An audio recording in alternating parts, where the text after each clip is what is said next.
Assalamualaikum warahmatullahi wabarakatuh. Anak-anakku, berjumpa lagi dengan Bapak dengan materi SKI, yaitu bab pertama di kelas 6 Khulafaur Rasyidin, yang ketiga bernama Utsman bin Affan. Karena Khulafaur Rasyidin itu ada 4: Abu Bakar Siddiq, Umar bin Khattab, Utsman bin Affan, dan Ali bin Abi Thalib. Namun di kelas 5 kalian sudah mempelajari silsilah Abu Bakar dan Umar bin Khattab. Maka di kelas 6 kita akan mempelajari silsilah Utsman bin Affan sebagai khalifah ketiga pengganti Rasulullah dalam mengemban tugas dakwah Islam. Untuk lebih kita memohon pada Allah akan ilmu yang bermanfaat dan mudah kalian dapatkan, kita baca doa. Bismillahirrahmanirrahim. Rabbi zidni ilma warzuqni fahma. Rabbi zidni ilma warzuqni fahma. Amin. Ya, anak-anakku, ya. Silsilah yang dimaksud dengan silsilah itu keturunan, ya. Seperti kita sendiri ada buyut, bau, jenggawareng, udeg-udeg, dan tumsiwur. Kita ayah. Jadi kita itu dulunya kan dari ayah, kakek, buyut, bau, jenggawareng, udeg-udeg, sampai ujungnya gantung siwur, kakait siwur kata orang. Saking 7 turunan tuh yang harus tahu kita sebenarnya. Makanya ada peribahasa di masyarakat, hartaku tidak akan habis 7 turunan. Nah, itu 7 turunan itu buyut, kakek, bapak, lalu kita, lalu ke cucu, ke anak kita, ke cucu, ke cicit, terus ke bawah. Intinya adalah kita membahas tentang Utsman bin Affan itu siapa sih dia, ya. Utsman bin Affan lahir bukan dari keluarga Rasulullah, tapi dia lahir dari kaum Bani Umayyah. Kalau Rasulullah masuk ke dalam golongan Bani Hashim, ya. Tapi kalau Utsman bin Affan masuk ke golongan atau keluarga besar Bani Umayyah, ya. Lahir di mana? Nah, ada 2 pendapat. Ada yang mengatakan lahir di kota Mekah. Kalau dalam buku kalian itu lahir di kota Mekah tahun 576. Jadi beda 5 tahun dengan Rasulullah. Rasulullah 571 Masehi. Utsman bin Affan 576 Masehi. Ingat itu, ya. Nah, lahir di kota Mekah. Tapi ada yang mengatakan lahirnya di kota Taif. Makanya ketika Rasulullah hijrah pertama ke Habasyah, hijrah kedua ke Taif. Kenapa hijrah ke Taif? Karena dia berasumsi, ya, berprasangka baik bahwa di Taif banyak keluarga Rasulullah. Utsman bin Affan itu ada pertemuan kerabat dengan Rasulullah, bertemu pada Abdul Manaf, ya. Jadi dalam buku kalian halaman 3 tuh, di situ ada skema, ya. Skema, coba lihat. Nabi Muhammad putra Abdullah atau bin Abdullah, Abdullah bin Abdul Muthalib, Abdul Muthalib bin Hashim, Hashim bin Abdul Manaf. Sekarang lihat Utsman bin Affan bin Abdul As bin Umayyah bin Abdussam bin Abdul Manaf. Jadi pertemuan garis keturunan Utsman bin Affan dengan Nabi Muhammad itu ada pada Abdul Manaf. Itu silsilahnya, ya. Kemudian Utsman bin Affan itu memiliki gelar, ya, ada gelarnya itu 3 setidaknya, ya. Dalam buku kalian ada 2, ya. Pertama, Utsman bin Affan mendapatkan gelar Dzunnurain. Dzunnurain itu artinya pemilik 2 cahaya. Apa maksudnya? Maksud 2 cahaya itu adalah putri Nabi Muhammad SAW, Ruqayyah dan Ummu Kulsum. Dua-duanya ini adalah pernah dinikahkan dengan Utsman bin Affan. Yang pertama Ruqayyah nikah sama Utsman bin Affan, kemudian Ruqayyah meninggal dunia, Rasulullah nikahkan lagi oleh Rasulullah kepada putrinya yang lain, yaitu Ummu Kulsum. Putri Nabi itu cahaya, maka wajar kalau Utsman bin Affan mendapatkan sebutan atau gelar Dzunnurain, pemilik 2 cahaya, karena menikahi 2 putri Rasulullah. Ya, berbeda waktu tentunya, tidak boleh menikahi adik kakak dalam satu waktu, dalam Islam tidak boleh. Jadi harus salah satunya tidak ada dulu. Tidak ada karena meninggal dunia atau tidak ada karena perceraian. Itu anak-anak, ya. Nah, yang kedua disebut hijratain atau muhajir, ya. Utsman bin Affan itu mendapat gelar dari Rasulullah itu muhajir atau hijratain. Kenapa? Karena dia mengikuti 2 kali hijrah, ya, mengikuti 2 kali hijrah, yaitu kemana? Ke Abbasiyah dan ke Yasrib yang dikenal dengan sebutan Madinah sekarang. Ada juga yang mengatakan kenapa disebut muhajir? Karena dia adalah orang kaya, saudagar kaya raya, meninggalkan seluruh hartanya di kota Mekah. Dia tidak membawa apa-apa, pergi berhijrah dengan Rasulullah ke Madinah, tidak membawa apa-apa. Kan berani dia, ya. Dia dari nol lagi berusaha, dan karena memang dasarnya dia itu saudagar, ahli bisnis, maka di Madinah pun dia sukses. Ya, sampai-sampai Utsman bin Affan itu mendapatkan gelar juga dermawan, ya. Kapan dermawan? Nah, suatu ketika di perang Tabuk, ya. Perang Tabuk itu perang dalam keadaan umat Islam sedang paceklik, nggak punya apa-apa, logistik untuk perang itu nggak ada biaya. Maka Rasulullah SAW mengumpulkan saudagar-saudagar kaya di Madinah. Nah, salah satunya Utsman bin Affan. Dia menyumbang berapa katanya? Menyumbang kuda berapa? Ya, menyumbang unta 950 kalau dia salah, ya. Ya. Kemudian menyumbang 950 ekor unta, kemudian 100 ekor kuda, dan 1000 dinar. 1 dinarnya anak-anak itu 4,25 gram emas. Kalau 1 gram emas itu taruhlah 500.000, coba kalikan, ya. 4,25 kali 500.000 kali 1000, berapa miliar itu, ya? Berapa miliar? Kamu hitung saja, itu matematika urusan kalian. Oke? Ya, itu sumbangannya cukup besar. Kalau dirupiahkan sekarang mungkin ya masuk ke dalam bukan miliar lagi, triliun, ya. Begitu dermawannya Utsman bin Affan. Abu Bakar menyumbangkan seluruh hartanya. Memang Abu Bakar lebih dermawan juga, tapi Utsman termasuk dermawan, ya. Jadi itu sisi lain dari Utsman bin Affan. Dermawan, kemudian tawadu, kemudian pemalu, kemudian rendah hati.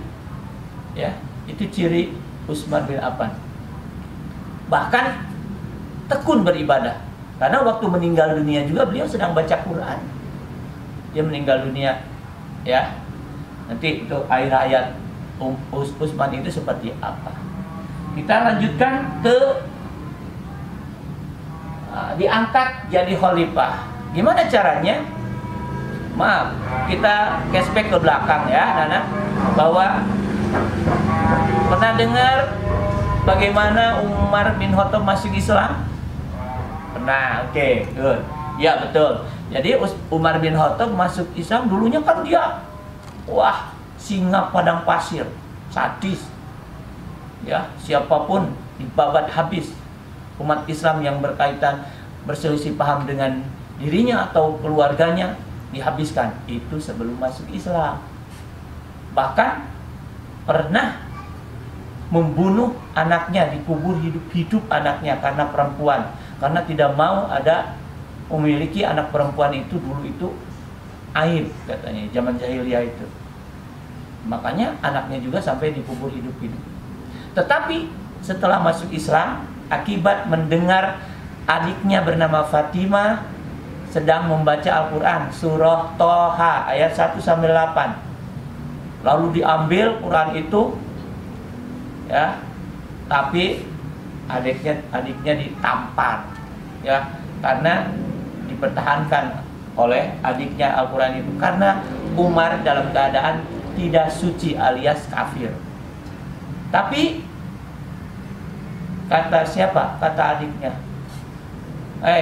Umar, kalau mau pegang lembaran suci ini, kamu harus bersuci dulu. Maka Umar bersuci, wudhu, airnya dikasihkan dan dibaca. Setelah itu Umar lari mencari Nabi Muhammad. Akan apa? Dia ternyata memeluk Islam disebabnya dari Al-Quran yang begitu mukjizatnya besar. Oke? Nah, kalau Utsman bin Affan, dia masuk Islam diperkenalkan oleh Abu Bakar. Lalu setelah dikenalkan bagaimana Islam, bagaimana sifat Rasulullah, bagaimana umat Islam itu akhlaknya, lalu tertarik. Utsman bin Affan tertarik, lalu diajak oleh Abu Bakar menemui Nabi Muhammad, dan dikala itu masuk Islam. Ya. Nah, lanjut, karena perjuangannya dengan Rasulullah itu, anak-anakku, sangat-sangat gigih, ya. Hartanya semuanya diberikan untuk perjuangan Islam. Maka di usia 70 tahun, ya, Utsman bin Affan dibaiat oleh para sahabat, diangkat menjadi khalifah. Awalnya Ali bin Abi Thalib, hanya saja Ali bin Abi Thalib itu masih muda, ya. Banyak yang mendukung Ali bin Abi Thalib, cuman karena pertimbangan masih muda, maka Utsman bin Affan lah didakup atau dibaiat sebagai khalifah. Berapa tahun anak-anakku? Beliau menjadi khalifah paling lama dibanding 3 yang lain. Abu Bakar 2 tahun 6 bulan. Umar bin Khattab 10 tahun 3 bulan. Utsman bin Affan 11 tahun 7 bulan. Ya, 12 tahun lah dibulatkan. Dan Ali bin Abi Thalib 5 tahun atau 4 tahun 8 bulan. Jadi kalau dikumpulkan, Khulafaur Rasyidin memerintah Islam menjadi khalifah dari Abu Bakar sampai Ali bin Abi Thalib itu 30 tahun. Ya, 30 tahun. Nah, diangkat jadi khalifah, dibaiat. Yo, karena sudah dibaiat menjadi khalifah, kalau di sini khalifah itu presiden. Ya. Ada raja atau sultan atau kaisar, kalau di Jerman ada kaisar.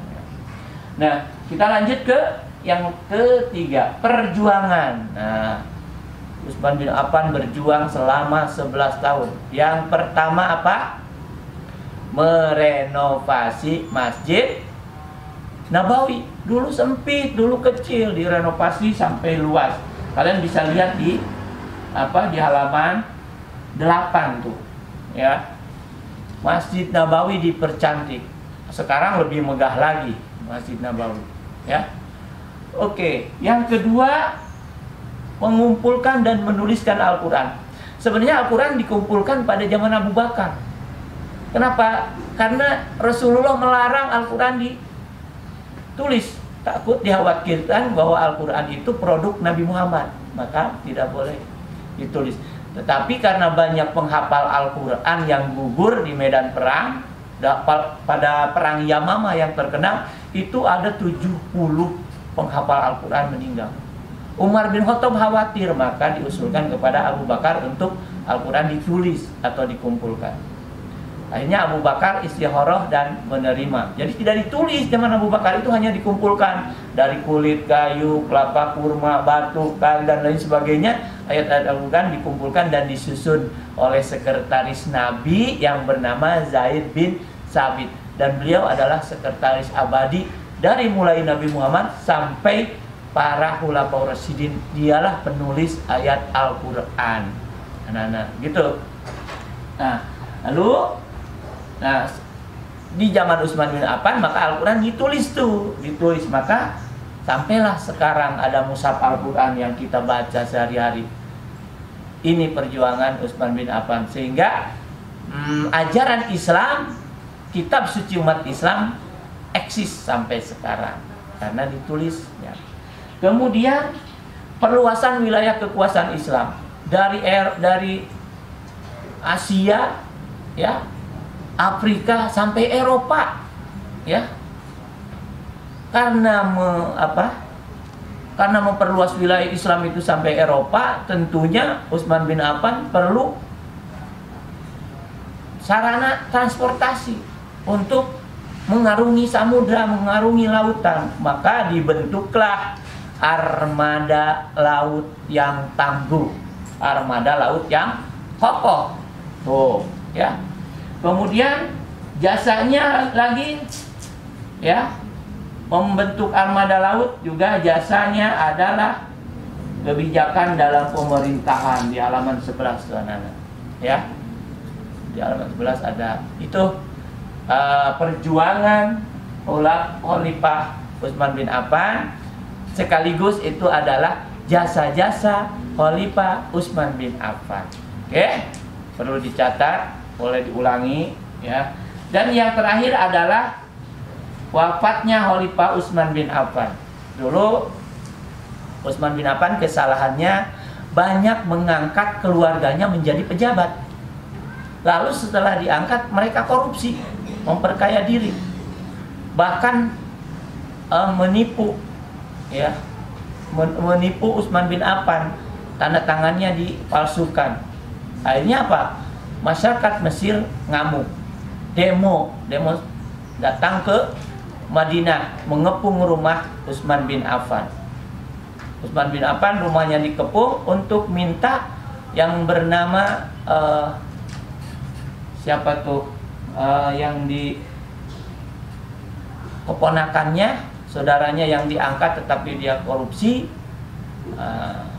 Abdullah bin Marwan kalau dia salah, itu minta diadili, tetapi oleh Utsman dilindungi. Nah, maka rumahnya dikepung. Akhirnya Utsman bin Affan terbunuh.